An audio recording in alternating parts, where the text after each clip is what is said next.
नमस्कार, आप देख रहे हैं हमारा खास कार्यक्रम हरियाणा विकास डायरी। मैं हूं आपके साथ सृष्टि शुक्ला। आज हम बात करेंगे हरियाणा सरकार की तैयार की गई योजनाओं की जमीनी हकीकत के बारे में कि हरियाणा सरकार ने प्रदेश के विकास के साथ किसानों के हित में क्या कुछ फैसले लिए हैं। हरियाणा के चौमुखी विकास के लिए सरकार निरंतर प्रयासरत है।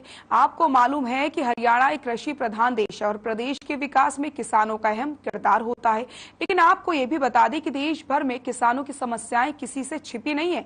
चाहे सरकार किसी की भी हो, किसान अपनी समस्याओं से जूझते नजर आते हैं। इन सब समस्याओं को देखते हुए मनोहर सरकार ने प्रदेश में नरेंद्र मोदी के नेतृत्व में प्रधानमंत्री किसान सम्मान निधि योजना की शुरुआत की है, जिसका फायदा किसान उठा सकें। किसानों पर धन की वर्षा, प्रधानमंत्री किसान सम्मान निधि योजना की शुरुआत, किसानों के लिए खुला पिटारा। प्रदेश में किसानों के हालात सबके सामने हैं। साल 2014 के विधानसभा चुनाव में भी किसानों की समस्या सबसे बड़ा मुद्दा था। प्रदेश के किसान अपनी समस्या लेकर सड़कों पर उतरने को मजबूर थे। बीजेपी सरकार ने किसानों की बात सुनी और उनकी मुश्किलें कम करने का भरोसा दिलाया और प्रदेश की सरकार इसमें कामयाब भी रही। सरकार ने साफ कहा था कि सत्ता में आने के बाद सबसे पहली प्राथमिकता सरकार किसानों को ही देगी। प्रदेश के किसानों को सरकार खेती करने के लिए हर वो संभव मदद देगी जो उन्हें चाहिए। इसी भरोसे के साथ वर्तमान की प्रदेश सरकार सत्ता के सिंहासन में काबिज हुई। हालांकि इसमें कोई दो राय नहीं कि प्रदेश सरकार ने किसानों के लिए कई बड़े कदम उठाए हैं। केंद्र सरकार आए दिन किसानों के हित के लिए जो भी संभव लगता है उसे करने से नहीं चूकती, जिसका फायदा प्रदेश के किसानों को मिलता दिख रहा है। लेकिन सरकार के इस काम को लेकर किसानों का क्या कहना है वो भी सुनिए। हमारे अन्नदाता किसान तो आजादी के इतने सालों बाद भी बदहाली और उपेक्षा का शिकार रहे हैं। ऐसे में प्रधानमंत्री नरेंद्र मोदी के नेतृत्व में सरकार ने किसानों की बीज, पानी, खाद जैसी सभी जरूरतों को पूरा करने के लिए कई दूरगामी कदम उठाए हैं। आपके माध्यम से सदन के सदस्यों को एक अपील करना चाह रहा हूं ताकि हम इन सब विषयों पर, क्योंकि कृषि हमारा कृषि प्रधान प्रदेश है, किसान हमारा अन्नदाता है। किसान की जो व्यवसाय है, जो काम है खेती, ये खुले आसमान के नीचे है और बहुत ज्यादा जिसको करना चाहिए कि रिस्क एक्सपोजर प्राकृतिक आपदाओं का भी है, बीमारी का भी है, बाकी सब चीजों का भी है। तो इसमें विषय तो बहुत है, लेकिन केवल कंपनसेशन के नाते पहले तो सरकारें ही कंपनसेशन दिया करती थी, लेकिन प्रधानमंत्री ने जब से फसल बीमा योजना शुरू की है तो मैं समझता हूं ये चर्चा 25-30 साल की चर्चा के बाद ये प्रावधान आया कि एक फसल बीमा योजना बनाई जाए और फसल बीमा योजना को स्वीकार करके और उसको लागू किया गया। कुछ परिवर्तन भी बीच बीच में होते रहे, लेकिन मेरा निवेदन यह है कि हम किसानों को भी इस बात के लिए प्रेरित करें कि वो इंश्योरेंस कराएं। इंश्योरेंस कराने के कई प्रकार के लाभ अपने को जो दिख रहे हैं कि एक तो कंपनियों का अपना एक सिस्टम है, उसमें कोई अदल बदल करना होगा, कमी होगी तो ध्यान कराया जा सकता है, ये कमी इसको ठीक किया जाए। दूसरा, कंपटीशन में कंपनियां भी कई आती हैं, उनका अपना अपना रेट रहता है, उस कंपनियों में रेट में भी आते हैं। उस रेट का ज्यादातर हिस्सा केंद्र सरकार, प्रदेश सरकार देती है। किसान को केवल 2% या एक आध फसल में 5% इतना ही प्रीमियम देना पड़ता है। अब ये 500-700 रुपया अगर किसान देता है तो बदले में उसको एक सुविधा मिल जाती है कि उसका प्रीमियम, उसका नुकसान होने के बाद राशि, कंपनसेशन का जो रेट है वो मैं समझता हूं 18,000 रुपए से लेकर 34-35,000 रुपए एकड़ तक है। सरकार की सीमा है अपनी, सरकार ने 12,000 से 15,000 किया इस बार, तो हम 12,000 से 15,000 ही दे पाएंगे, इससे ज्यादा तो नहीं दे पाएंगे।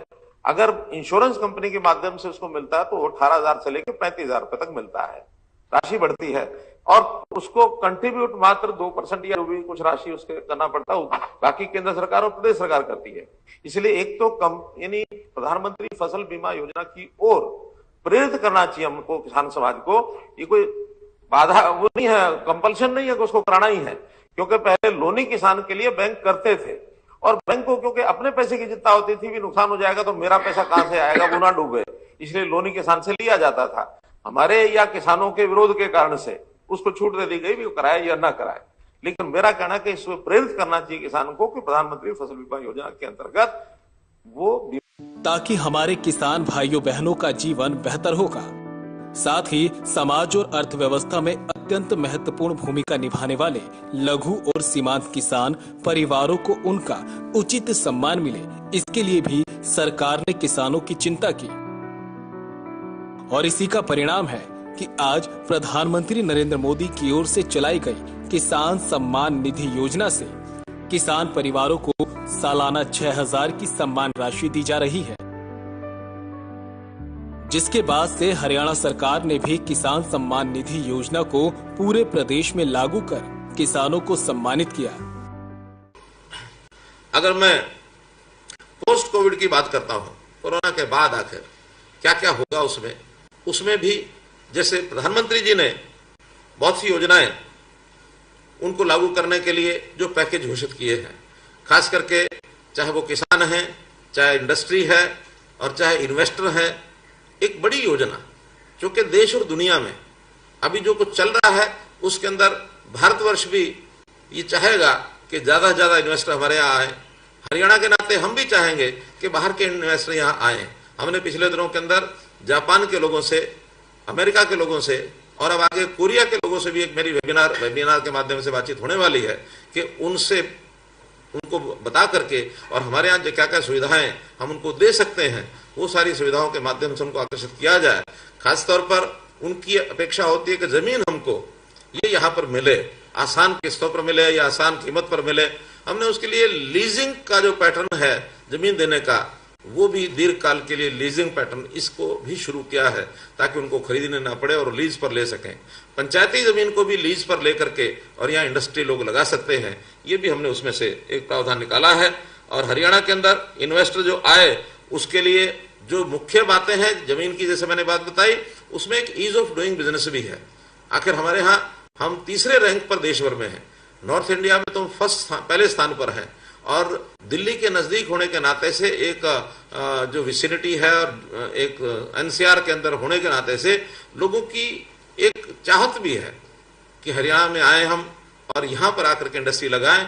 हम इसके लिए अपने नौजवानों को उनको स्किलिंग भी कराएंगे, स्किल डेवलपमेंट के माध्यम से योग्य व्यक्ति, योग्य वर्कर ये इंडस्ट्री को मिले, इसके लिए भी हम अपना सारा सिस्टम हमने बनाया है, उसके अंदर हमको लाभ मिलेगा। क्लस्टर अप्रोच ये हमने शुरू की है ताकि उस क्लस्टर अप्रोच में एक एक जिले में किस प्रकार की क्लस्टरिंग हो उद्योग की, कहीं एग्रो फूड्स की इंडस्ट्री है, कहीं फार्मास्यूटिकल की है, कहीं वस्त्र उद्योग ये शुरू हो, कहीं स्टील का उद्योग शुरू हो, ऐसे अलग अलग प्रकार के क्लस्टर्स की अप्रोच हमने सारे हरियाणा में 22 जिलों के अंदर ये बनाई है। इसके लिए भी हम आगे काम कर रहे हैं और मैं समझता हूं कि दुनिया भर के लोग बहुत आकर्षित होंगे। हरियाणा है और चाहे देश है, क्योंकि हरियाणा का अपना एक योगदान। देश के अलग अलग हिस्सों में भूजल के स्तर में गिरावट देखी जा रही है, जिसके कारण किसानों को खेती करने के लिए जरूरी पानी पर अधिक खर्च उठाना पड़ रहा है। किसानों पर बढ़े इस अतिरिक्त बोझ को हल्का करने के लिए हरियाणा सरकार की तरफ से आर्थिक मदद दी जा रही है, जिसके लिए सरकार ने प्रदेश भर में किसान सम्मान निधि योजना की शुरुआत की है। जब पीएम किसान स्कीम को लॉन्च किया गया था तो इसका फायदा केवल 2 हेक्टेयर तक जोत वाले छोटे और सीमांत किसानों तक ही सीमित था। बाद में स्कीम में संशोधन किया गया और इसे सभी किसान परिवारों तक विस्तारित किया गया। फिर चाहे उनकी जोत का साइज कितना ही क्यों ना हो, कितने भी हेक्टेयर जोत वाला किसान इस स्कीम के तहत लाभ पाने के लिए आवेदन कर सकता है, लेकिन खेत किसान के नाम पर हो। इस स्कीम के तहत अब उन्हीं किसान परिवारों को वित्तीय सहायता उपलब्ध हो रही है जिनके नाम पर खेत है। इसका प्रभाव योजना से जुड़े पुराने लाभार्थियों पर नहीं पड़ेगा। खेती की जमीन चाहे गांव में हो या शहर में, योजना के तहत वित्तीय सहायता मिलती है। प्रधानमंत्री जी ने गरीबों के लिए, किसानों के लिए, छोटे व्यापारियों के लिए और जो हमारा श्रम योगी है उनके लिए ये भी बहुत ध्यान रखा है कि ऐसे गरीब परिवारों को वार्षिक सहायता ये पहुंचनी चाहिए। और इसमें भी जो 60 वर्ष की आयु का व्यक्ति हो जाता है उसको कैसे पेंशन के दायरे में लाया जाए। तो किसान की मानधन योजना, प्रधानमंत्री श्रम योगी मानधन योजना, प्रधानमंत्री लघु व्यापारी मानधन योजना, ये सब योजनाएं लागू की और इसमें 18 वर्ष से लेकर 40 वर्ष तक के लोग अपनी ओर से भी कुछ प्रीमियम यदि अदा करते हैं, प्रीमियम उतना ही केंद्र सरकार भी देगी, तो इनको 3,000 रुपये पेंशन मिलेगी। हमें जब ध्यान में आया कि ऐसे लोग अपने पास से प्रीमियम देने में असमर्थ होंगे अथवा संकोच करेंगे अथवा नहीं देने की आदत अभ्यास नहीं रहता, पैरेलल हमने एक और स्कीम चलाई और वो है मुख्यमंत्री परिवार समृद्धि योजना, जिसके अंतर्गत ये तय किया गया कि ऐसे सब प्रकार के प्रीमियम, चाहे वो पेंशन के हैं अथवा कोई बीमा कराना है बीमे के हैं, क्योंकि सुरक्षा बीमा योजना, जीवन ज्योति बीमा योजना, इनके प्रीमियम 12 रुपए और 330 रुपए ये भी कोई देने के लिए तैयार होता नहीं है। तो ऐसे सब प्रकार के प्रीमियम देने के लिए उस परिवार की सहायता की जाए जिन परिवारों की आय 1,80,000 रुपए से कम है। ऐसे सब परिवारों को 6,000 रुपए साल का दे करके ऐसे प्रीमियम उसमें से भराए जाए ताकि उसकी भविष्य उसका सुरक्षित हो जाए। तो ये योजना हमने भी लागू कर दी है। लगभग 4.5 लाख लोगों को, शायद 6.5 लाख लोगों को मुख्यमंत्री परिवार समृद्धि योजना का लाभ ये मिल गया है। तो ये इस योजना को हमने आगे बढ़ाया है। दिसंबर 2018 से शुरू प्रधानमंत्री किसान सम्मान निधि योजना के तहत हरियाणा के प्रत्येक किसान परिवार को 6,000 रुपए प्रति वर्ष सहायता दी जाती है। इस योजना के तहत दिसंबर 2018 से सितंबर 2021 तक 19,47,000 किसानों को 9 किस्तों में 2,96,448 करोड़ रुपए की राशि दी गई। वहीं पीएम किसान सम्मान निधि स्कीम की गाइडलाइन के तहत अगर सिंगल जोत वाली जमीन पर कई किसान परिवारों के नाम है तो ऐसे प्रत्येक पात्र किसान परिवार को अलग अलग उपलब्ध होगा। प्रधानमंत्री किसान सम्मान निधि 6,000 रुपये वार्षिक, ये काम भी इस देश में पहली बार हुआ है कि हर किसान के खाते में हर 4 महीने के बाद 2,000 रुपया जाएगा। और ये पिछले वर्ष भर में लगातार चला है। इस बार की किस्त भी पहुंच गई है। किसान अपने खर्चों को किस प्रकार से उसमें मीट आउट कर सकता है, सारे खर्चे न भी मीट आउट होंगे तो कम से कम 6,000 रुपये का सहयोग साल का उसको होता है। तो एक बहुत बड़ा एक काम जो है किसान का वो आगे बढ़ जाता है। इस प्रकार की व्यवस्था ये भी प्रधानमंत्री जी ने की है। उसमें हरियाणा ने जो योगदान किया है वो मैंने आपको बताया है। प्रधानमंत्री नरेंद्र मोदी ने किसान सम्मान निधि योजना की अगली किस्त वीडियो कॉन्फ्रेंसिंग के जरिए एक बटन दबाकर जारी की थी, जिसमें हरियाणा के किसानों को भी किसान सम्मान की राशि प्राप्त हुई, जिसकी खुशी किसानों के चेहरे में साफ झलक रही है। पीएम मोदी के नेतृत्व में प्रदेश सरकार ने किसानों को सम्मानित किया है। हरियाणा सरकार किसानों के हित में कई योजनाएं लागू कर रही है। प्रदेश सरकार का दावा है कि राज्य के 42 लाख किसानों को करीब 11,000 करोड़ रुपए की आर्थिक मदद दी गई। इसके तहत 19,500 करोड़ रुपए से ज्यादा की धनराशि सीधे 9 करोड़ 75 लाख से अधिक लाभार्थी किसानों के खाते में ट्रांसफर की गई। राशि जारी करने के बाद पीएम ने इस योजना के लाभार्थियों से बातचीत की। इस दौरान पीएम मोदी ने देशवासियों को संबोधित करते हुए कहा, आज भारत कृषि निर्यात के मामले में पहली बार दुनिया के टॉप 10 देशों में पहुंचा है। कोरोना काल में देश ने कृषि निर्यात के नए रिकॉर्ड बनाए हैं। किसान सम्मान योजना के तहत लगभग 9 करोड़ 50 लाख किसानों ने रजिस्ट्रेशन कराया। इसमें से करीब 7 करोड़ 50 लाख किसानों का आधार के जरिए सत्यापन हो चुका है। केंद्र सरकार राज्यों पर सत्यापन प्रक्रिया में तेजी लाने के लिए दबाव डाल रहे हैं। इस योजना में उन किसानों को शामिल किया गया जिनकी भूमि 2 हेक्टेयर या इससे कम हो। पिछले वित्त वर्ष में किसान सम्मान निधि योजना 2021 को 20,000 करोड़ रुपए दिए गए थे।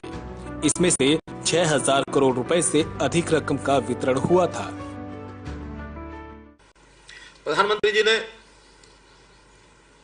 केयरिंग फॉर पुअर, जो भी कोरोना के दिनों में कुछ बातें मैंने कोरोना से पूर्व की बताई हैं पिछले वर्ष की, लेकिन पिछले 2.5 महीने से हम कोरोना के पीड़ में निकल रहे हैं। तो कोरोना के अंतर्गत जो उन्होंने घोषणा की, इस देश को आत्मनिर्भर बनाने के लिए हर व्यक्ति का योगदान हो, तो उस नाते से 20 लाख करोड़ रुपए की जो घोषणा की गई, एक पैकेज दिया गया, उसके अंतर्गत बड़ा जो एक लाभ दिया गया एमएसएमई को। उस एमएसएमई में 3.5 लाख करोड़ रुपए का एक पैकेज केवल एमएसएमई के लिए घोषित किया। हमने हरियाणा में भी इसकी योजना बनाई है कि केंद्र का जो लाभ मिलेगा वो तो मिलेगा ही, साथ में हरियाणा की ओर से भी हम उसमें कुछ लाभ जोड़ सकते हैं।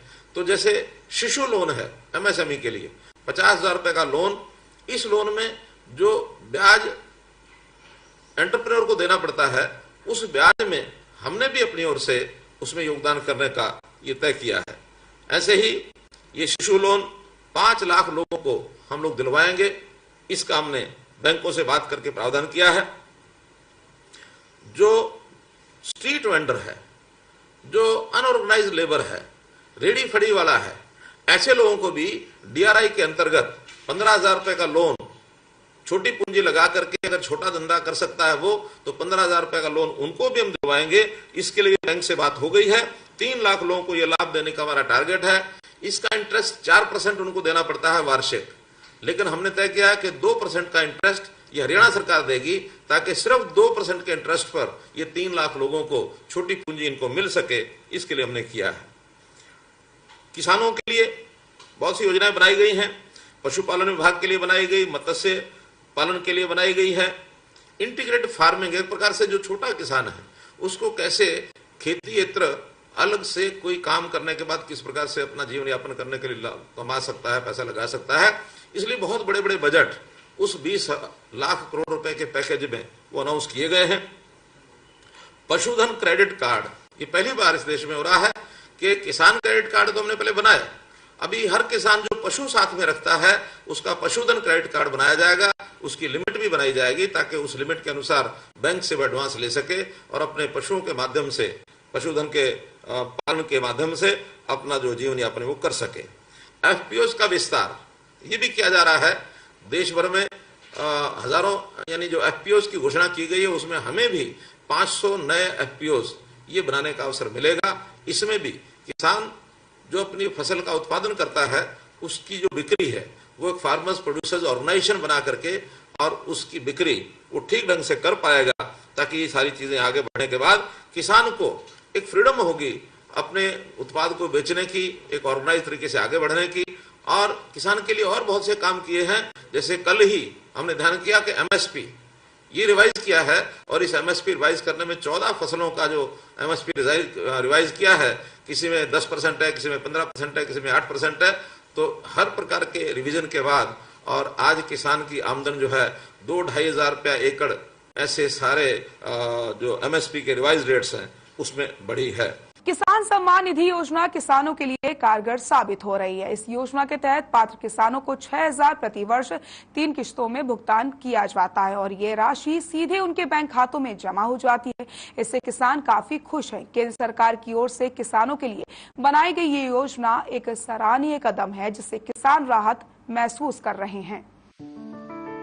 देश के अलग अलग हिस्सों में भूजल के स्तर में गिरावट देखी जा रही है, जिसके कारण किसानों को खेती करने के लिए पानी पर अधिक खर्च उठाना पड़ रहा है। भूजल के नीचे होने से अब किसानों को ट्यूबवेल की अधिक गहराई तक बोरिंग कराने की जरूरत पड़ रही है। धान की फसल पर अन्य फसलों की तुलना में अधिक पानी खर्च होता है। किसानों पर बढ़े इस बोझ को हल्का करने के लिए हरियाणा सरकार की तरफ से आर्थिक मदद की जा रही है।